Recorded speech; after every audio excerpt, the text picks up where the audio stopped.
Okay, for the last phrase of our verse, now we have another comparative. Hos. And then we have here this present passive participle of baiduo.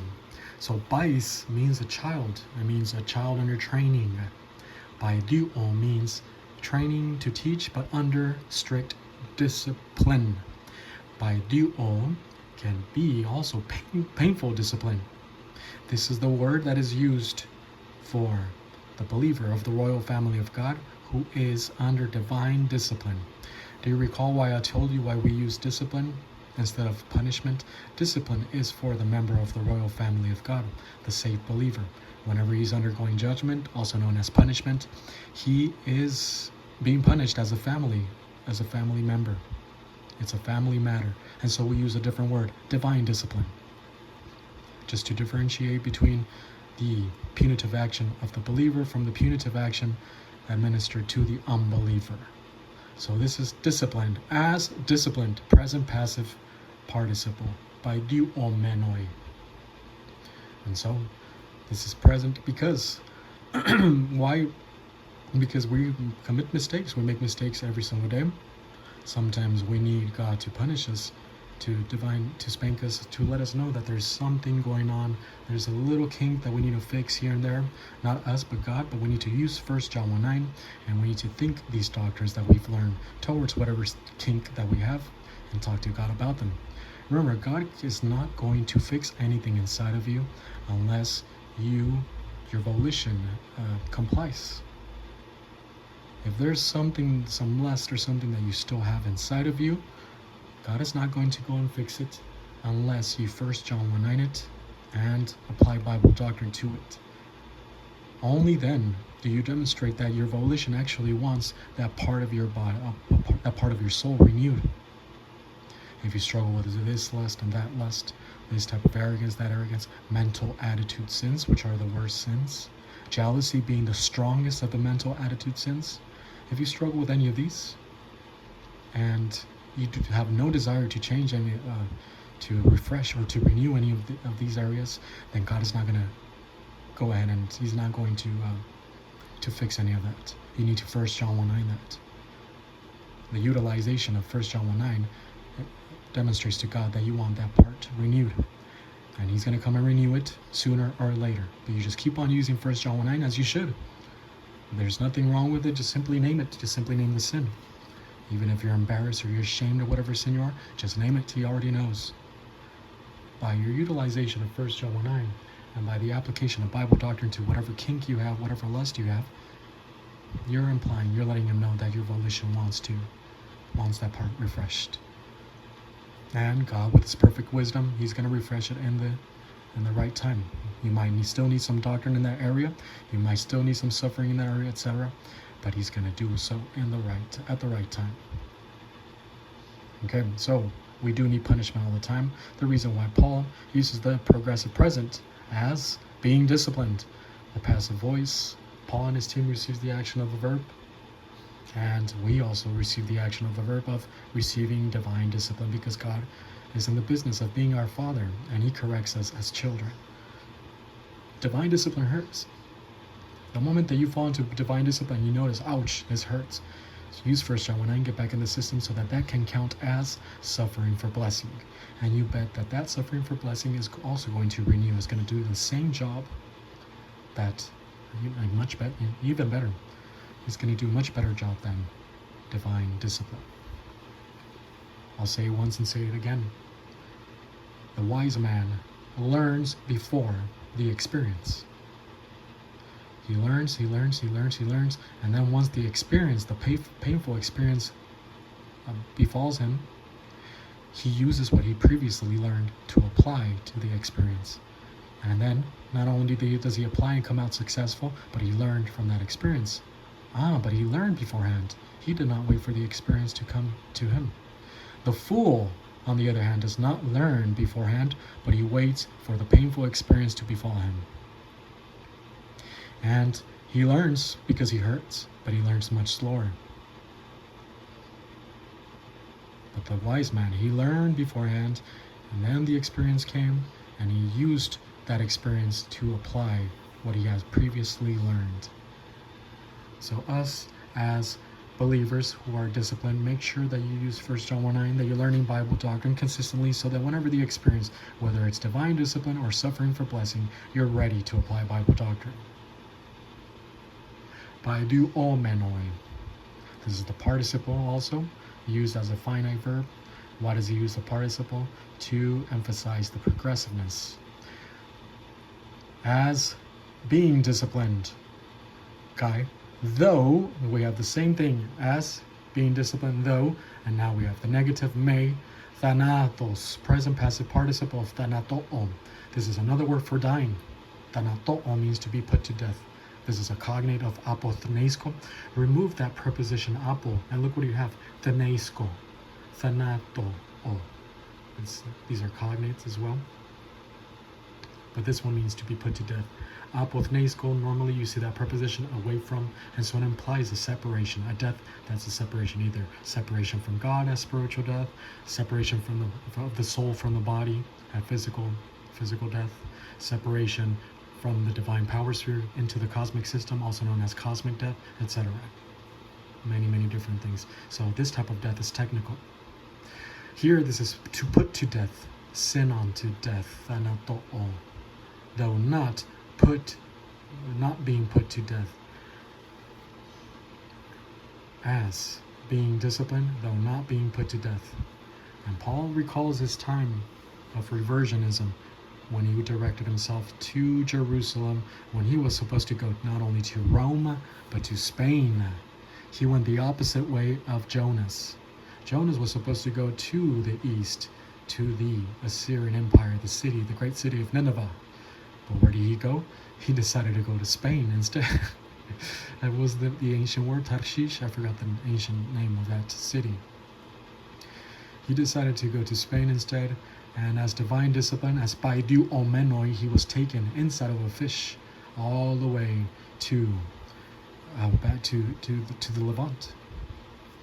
And so he had 3 days of being inside of that fish to reflect, to think about things, to use 1 John 1:9 and think of the doctrines that he has and think about what he has done wrong. Paul, he did the opposite. He went to Jerusalem, and then what happened? He was disciplined. He was inside of a riot. He was almost killed. He was rescued, and then he was taken in chains to Rome. And while he was in chains, he had a whole lot of time he already used 1 John 1:9 before that, but he had a lot of time to ponder, to think about, to reflect, to talk to God about what things he had done wrong, and what's the next course of action. This applies to us. We are disciplined, but use 1 John 1:9, you are not being put to death. We have 3 categories of divine discipline: warning discipline, intensive discipline, and the sin unto death, dying discipline. And some of you guys, you're probably so receptive towards doctrine and so sensitive towards God's divine punishment, divine discipline, that you immediately use 1 John 1:9 the moment that you feel something's wrong. And rightly so. Do that. Yes. Use it and continue using it as many times as you think necessary. Use it even when you're in doubt. And so the moment that you use 1 John 1:9, that divine discipline turns into suffering for blessing, and that immediately cancels you from being put to death. You are not put to death if you're under suffering for blessing. You might find yourself in a moment of suffering for blessing, and people might misinterpret it as, look at this guy, he's being under divine discipline. Look, he's punished by God. He's doing something wrong. Have you been out of fellowship too long, brother? Have you been not learning doctrine? Are you sinning? And so they'll misinterpret you as being punished by God, when in reality you're under suffering for blessing. You better have some doctrine, because the pain of the suffering for blessing, plus the pressure of people just speculating and being intrusive, officious, busybody people, might add to the pressure. So you better be prepared. It's going to be a wonderful test. So this could be also this false speculations. People saying he is disciplined by God, but what? Look, I'm not being put under the sin unto death. Are you sure my discipline was discipline? I was probably suffering for blessing. So this can apply further to the person who's under divine, under suffering for blessing. either divine discipline and it turns into suffering for blessing, or just suffering for blessing per se. And he is not put to death. So now we have a translation. And what do we have here? As unknown, as being unknown, yet being fully known. As dying, but look, we live. As being disciplined, though we are not, though not put to death. Though not being put to death. Okay, that took me a little while. I'll get much faster. So now let us go over a few points, because we need to see how this needs stability. What is the way for you to be able to adjust to antithetical circumstances, such as a bad report and a good report, such as being called a deceiver when you're truthful, such as you being unknown yet fully known, such as you dying but you're living every single day? What is the way for you to adjust to that? Well, first of all, that's stability, but that stability needs adaptability. Adaptability has flexibility. And if you have mental attitude sins, if you are accustomed to having things your way, if you throw tantrums, if you always just think about what's best for you, you are not going to be able to adjust. You're too arrogant. Arrogant is rigid. Arrogant is stiff. Arrogance is stiff. Think about a man. Arrogance tends to make us men boring and bitter. And we get angry at this, get angry at that, and we're just a complete inflexible people. The woman, arrogance tends to make the woman problematic. The man becomes boring. Think about that boring husband who's arrogant, and he's just sitting there in a party while his wife is also being problematic, arrogantly problematic, and she's going out there around, moving around, trying to make an impact and print herself on people's minds. The husband is right there just boring.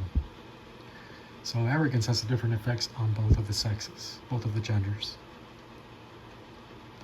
Again, there needs to be a restoration, a rehabilitation, a removal of all these arrogances and lusts, so that you can become adaptable. First of all, flexible, resulting in adaptability, and this adaptability makes you stable in the change of circumstances. So let's go over a few points. Point 1, Paul demonstrates his capacity for equating adversity with prosperity with the mention of antithetical circumstances. So he has a great capacity to adjust. Point 2, in the same way, the believer must learn to equate both antithetical circumstances. Now, I haven't mentioned plus H yet, but the way to be stable amidst these antithetical circumstances is stability. But the way to equate both of these is plus H. Just because you are stable, and these does not mean that you're able to regard both antithetical circumstances as the same. The way to regard both of these as the same is plus H, and that is formed after gate 5 of the divine power sphere in the adulthood stage. Point 3, but before the believer can begin to equate antithetical circumstances, stability must be built inside of his soul. I got ahead of myself once again. So stability is formed between gate 1 and gate 4 of the divine power sphere, all the way to gate 4 of the divine power sphere. This is the basic stuff. Without stability, you cannot go on to the next gates of the divine power sphere. And then once you reach gate 5, this is where you start building plus H. You barely start building it, and then gate 8, you fully developed plus H, problem solving device number 9. This is what's necessary for stability. This is where you start developing the capacity to equate both antithetical circumstances, to regard them both as the same. Point 4, doctrine inside the believer's soul and the resultant application of the 10 problem-solving devices is what provides stability in the change of circumstances. Point 6, sometimes the change of circumstances are abrupt and spontaneous, and thereby unpleasant, and sometimes they are slow and less unpleasant. So we have both fast, abrupt changes and slow changes. Point 7, Fast changing circumstances cause suffering and disorientation unless the believer has enough doctrine in his soul to produce stability and adaptability. We're still talking about stability and adaptability. Gate 1 to Gate 4 is where you develop that.